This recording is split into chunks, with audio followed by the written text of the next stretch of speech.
And just like that, we bounced. So we were looking for a short-term bounce. The market gave it to us and then some today. House reform or tax reform is a big news of the day. Walmart earnings, Cisco earnings, driving those sectors higher. I'm going to break all that down. We're going to take a look, not necessarily at the high flyers today, but for something else within these strong sectors that we can take advantage of. And I'm going to break down how to use the tools on the platform to help you with a long option trade idea. So let's go ahead and get started.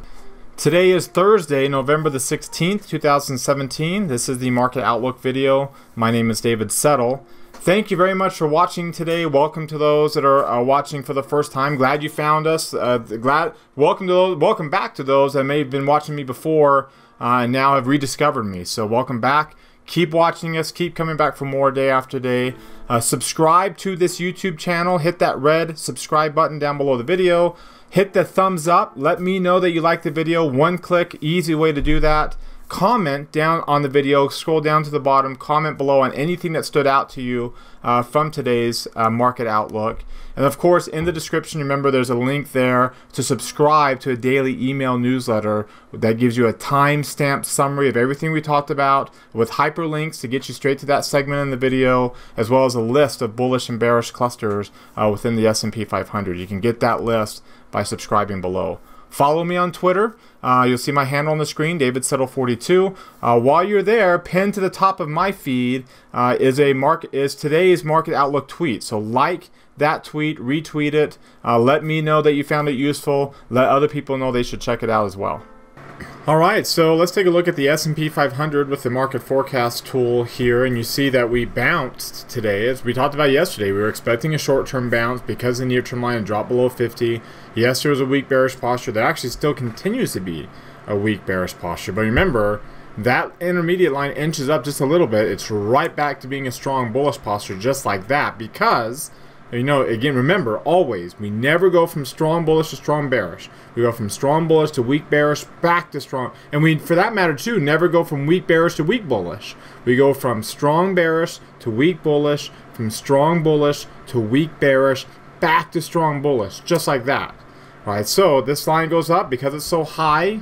We're back to a strong bullish posture. You can see we kind of broke above a downward trending trend line there. Good, I mean, close above the high of the low day.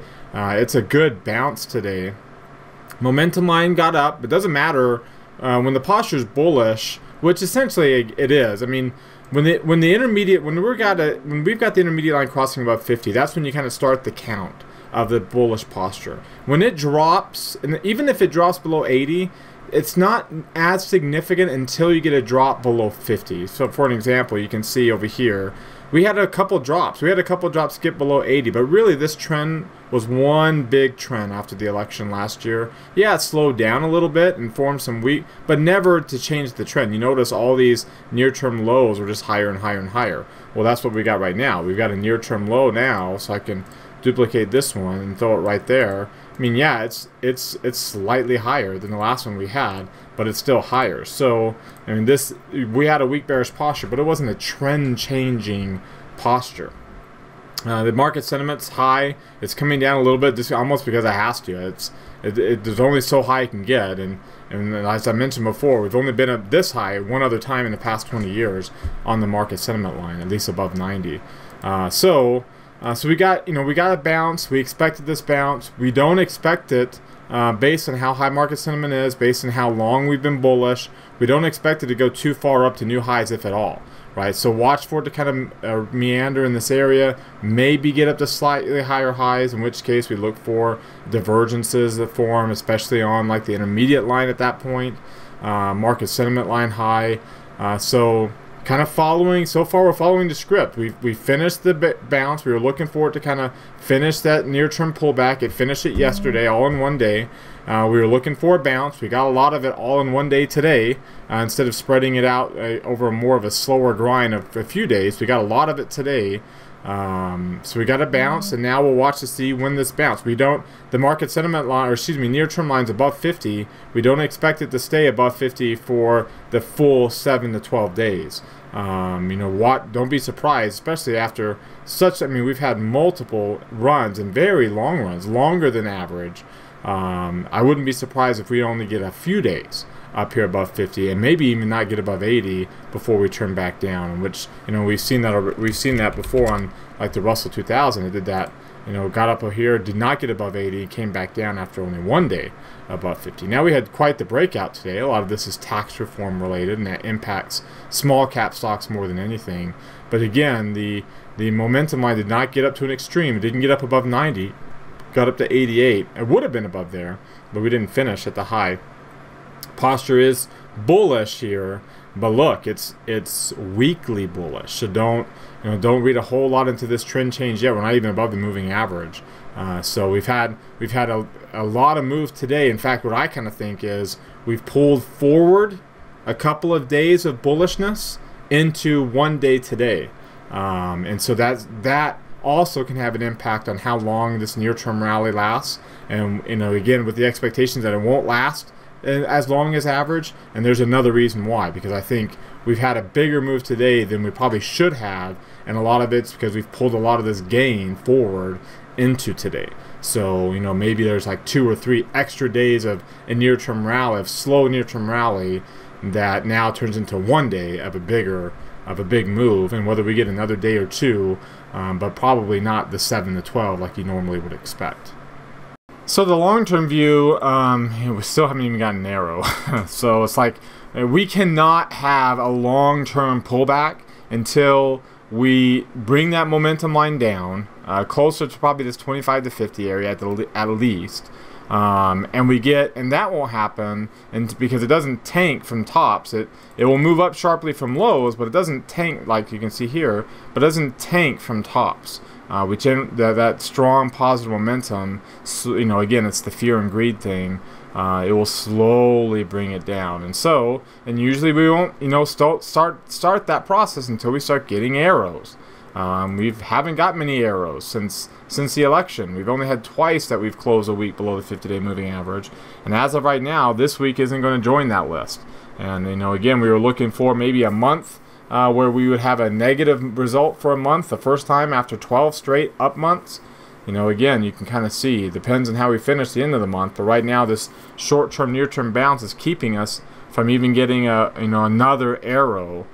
So don't worry about big, long-term pullbacks anytime soon.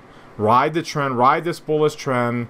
Take advantage of short-term pullbacks. You can balance out portfolios. Just don't, like, say, load up on safety. Ride the trend and ride what's pushing the trend right now until we start to get more of this kind of pattern. And that's when you'll know to start to shift, and you get the MACD coming down. That's when you know, say, okay, it's time to shift my portfolio, whether it's, you know, your individual actively managed margin account, or whether it's your 401ks. You know, that you can manage your 401ks using what we talk about by knowing when the market gets really bullish, when it starts to do this. Because when it starts to do this, then we reposition our portfolios to be less aggressive.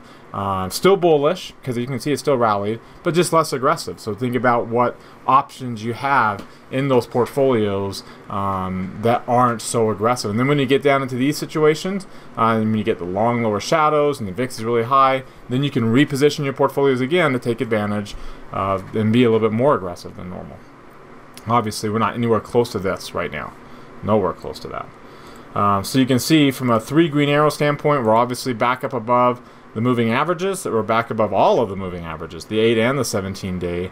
The 8's still above the 17-day, so the MACD is still 0. Remember, we talked yesterday too, don't be surprised if the MACD comes back up to the moving average here while we have this short-term bounce, only to hit it and continue to run down. Remember, we don't dive towards 0. I mean, that's kind of that happened in one day here. Generally, we do more something like this. We grind our ways down to 0. So we were starting to move, and now we'll get a little bit of a bounce, maybe up to new highs. But again, if we get up to slightly new highs, you'll get divergences on the MACD most likely too, as well as the stochastics, both of which, despite today's bounce, are still both below their moving averages. So, you know, again, don't put a whole lot of stock into this bounce in terms of like saying, okay, well, here we go, another, you know, month-long run. Nope, probably not. According to what the technicals are showing right now. Alright, so you can see that on the intraday chart, you know, again, after kind of touching down below last week's low point and briefly going below this 256.5 level. We came right back up above and then closed there and held it at the end of the day, which is far more important than the beginning of the day. Then we bounced. Look at that gap. I mean, look at this is a strong move. We moved from yesterday's close, 256.5, over 2 points. So 2.5 by the time we got up to the high of the day. So strong move. A lot of it here again, tax reform related with the House passing their version of the tax bill. A little bit of a pullback at the end because of how strong the move was. Obviously higher high, higher low. Breaking the 6-day in a row streak of opening gaps to the downside. Here's a strong opening gap to the upside. And then of course, but closing again still below that 4-week high point. And as I mentioned before, that 256.5 happened to be kind of the midpoint of the 4-week range. We held it, so we still stayed within the upper, and like I said, I think you notice how gradual the pullback was. I think we pulled forward a lot of the gains into today, which might make it harder for it to last too long. Now we can still go up to a new high, so don't be surprised if we don't gradually push that up. We still got a few days before we move the low up to here, and unless we do break up to that, if we don't break up to the high point over the next few days to a good significant new high point, which is not expected, but if we don't do that, then the gap, the 4-week range is going to shrink considerably, because we're going to move this up, you know what, 1 3/4 points, the low point, and it's when it gets tight like this, 3 points, that's when you start to worry about, or even if we went up just a little bit more, say another 0.5 point, and that's 4 points, and even there, it's a tight range for it to be trading in. That usually is a precursor of more of a downward move, a bearish intermediate run, more than just a little weak one like we had right here that produced that green line dropping below 80.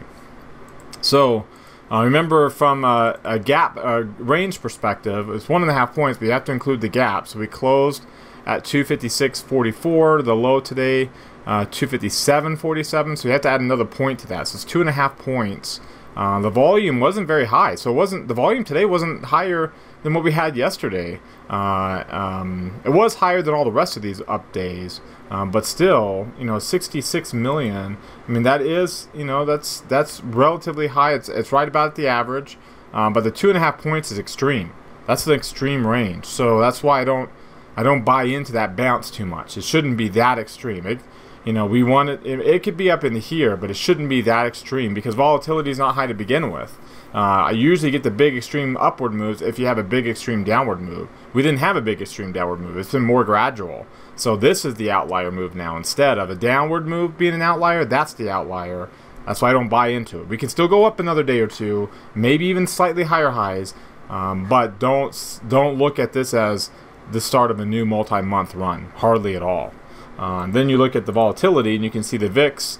I mean, VIX came down, but it didn't come down to new lower lows. So it didn't drop below 11. It dropped to 11 3/4 on an hourly chart. Remember, we've got the range now, volatility. That's a pretty decent monthly range. But if you see the ratio here of VIX to VXV, it dropped to that sweet spot, to that 85%. If you get below 85 and back into 80, okay, we're going to be bullish for a while. We'll grind higher for however many more weeks, maybe to the end of the year because of the seasonality. If we get down below this 80 level and do this thing again. If we hold right here, maybe, and kind of hang around here and hover while the market does maybe another 2 upward move, and we bounce back up into this area, then that's, again, precursor to another bearish intermediate run, in a more extended bearish intermediate run than, again, like we barely just had. We've just had a bearish intermediate run, but it was so weak it's not nearly significant enough. All right, let's shift now into what's driving this price action today, and we can see really quickly on the economic calendar we had a lot of data points come out. Philly Fed came out a little bit lower than expected, lower than what the previous number is, but still relatively high, similar to what we saw with the Empire Manufacturing. Industrial production, we talked about inventories, sales ratios were dropping, which leads to more production. Well, you can see that more production is starting to move forward here, move up. You can see that import-export prices came in a little bit soft. That's a little, and not as strong as what we've seen. So coming in as a little soft there. Again, export price growth measures kind of inflation, or at least reflects foreign demand for our products. Import price growth reflects here our consumer demand for foreign products. So it kind of gives you a measure of how confident consumers are. You can also see too the housing market index, a little bit off, up above the previous numbers, a little bit off of the highs that it's been, but you can see not very much. It's still very, very elevated. So as a result, economic indicators are still positive, and that's, there's still, 44 is the economic surprise index, so strong number. Hasn't impacted and I do bring this up. I thought this was kind of funny. So a lot of you know I share this off of Yardeni.com. You gave me permission to use this on these videos. Ed Yardeni. Well, he's at the Money Show in Orlando. He's featured on the headline kind of image for the Money Show, for the Orlando Money Show website. See Tom Sosnoff there as well from Tasty Trade fame. You also see somebody else there. Interestingly enough, I didn't even know that I was on the Orlando Money Show until I just happened to stumble across it, and there I am talking to somebody there. So, kind of an interesting little. Right there with Ed, featured alongside Ed Yardeni and Tom Sosnoff on the Orlando Money Show website. You can see all the data didn't impact. It impacted a little bit, but not significantly. The odds of 2 rate hikes came down, or excuse me, the odds of 2 rate hikes came down a little bit. The odds of 1 rate hike in 2018 came down a little bit. These are the odds of only the December rate hike. The purple line is the odds of a December rate hike only.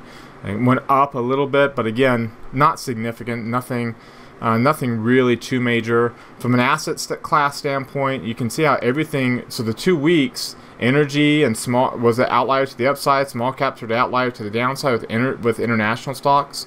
Well, look how they're all just kind of coming in to nothing over 2 weeks. So they're, the 0.5% to the upside, 0.5% to the downside over a 2 week period. Everything's kind of coming together here. You can see at the outset of today, we talked yesterday, one of the drivers for the weakness at the open day after day after day for 6 days in a row was the weakness in international stocks. Well, when we opened today, emerging markets was the best performing asset class, and developed markets was right there along with small caps. Now, small caps benefited from this idea that the tax reform bill got passed today in the House. I wouldn't put it again, that pulled forward a lot of bullish sentiment. I wouldn't put a whole lot of stock into that because we know that the Senate's working on a different version, or their own version with different things in it, some different things in it. And there's also already been some chatter from Republicans, senators, that they wouldn't approve that version that the House did. So it's not set in stone, but again, news headlines can impact things, and that's why small caps rallied. Bonds dropped, the dollar and gold underperform. Energy continues to underperform with the idea that inventories are rising, production levels are still really high. And that's why a stock like we talked about last night in our trade idea was XOM. Market was really, really bullish today. XOM, not so much. So it kind of continued with that bearish theme that we discussed. You can see small caps way outpaced large caps again, finally. So high yield rallied. High yield ended up doing better than the S&P 500 by the end of the day. So it was a risk-on day, and it was a risk-on into that small cap, high yield area that's impacted the most by the potential for tax reform at that corporate level. Of course, one of the biggest drivers for today's market, at least the opening bullishness at the outset, was earnings from Walmart that the market just loves. And we had looked at Walmart, back here for an opportunity when it broke out of that range with 3 green arrows and a spike in volume. Well, and we looked at it for a bullish trade idea at that point back in October. Well, this before I ended the videos, my previous version of these videos. Well, it continued to rally even after that, and then took off even more today. So that bullish trade idea is still going on. Cisco was another component that helped out from bullish standpoint on the Nasdaq. One thing to keep in mind on on Cisco. Here, let's pull up the volume chart here really quick. Is that it? Yeah, that's it. So let's pull up Cisco here on the daily chart, and you'll see very, very high volume, long upper shadow. And if I were to take a look really quickly at the charts here for Cisco, you can, let's pull up a daily chart, and then we'll look at, and you can see we close at the low of the day. We'll look at the Bollinger Bands. When you break outside the Bollinger Bands that far, then that, and you have a long upper shadow to boot, then the high of that shadow can act as a resistance. I mean, that's a shooting star way outside the Bollinger Bands. Not a bullish scenario there. That is more actually of a bearish scenario. Not aggressively bearish, because man, that's a bullish trend. But still, I wouldn't be too bullish on this until we break above that 36.67 high. Then you'll be more bullish. Otherwise, you know, if we do bounce in the short term, look for it to muddle around in that space, in that range, and maybe even start to fill in some of that gap to get down to that Bollinger Band to be a little bit more bearish. So you might be able to take advantage of that extreme outside move here, and then the bearish setup on the candlestick. But those are the two of the main drivers from an equity standpoint. Walmart and retail in general looking much better, but again in pockets, right? The major retailers, because some of the other retailers are still struggling to keep up with these big ones like Walmart, like an Amazon. So if you take a look at the sector rotation, you might say, man, look at consumer staples. What in the world is it doing all the way up at those high levels? Remember, Walmart and Cisco, they're the two biggest reasons that those two particular sectors were the outliers to the upside. And you can see utilities, which has been very, very strong lately, showing clusters that on the email that you get. If you get my daily email, remember to scroll down all the way to the bottom, because at the bottom is where you get the list of the bullish and the bearish clusters. I got an email saying I never saw that before. I didn't know it was at the bottom. I never scrolled down. So in case there's others out there too that don't scroll down to the bottom of my email, my daily email, the cluster list is down there at the bottom. If you're not getting that email, remember in the description of this video, there's two links. The first one is to join that daily email newsletter. But you can see energy, not surprising, energy stocks still struggling. We took advantage of that yesterday.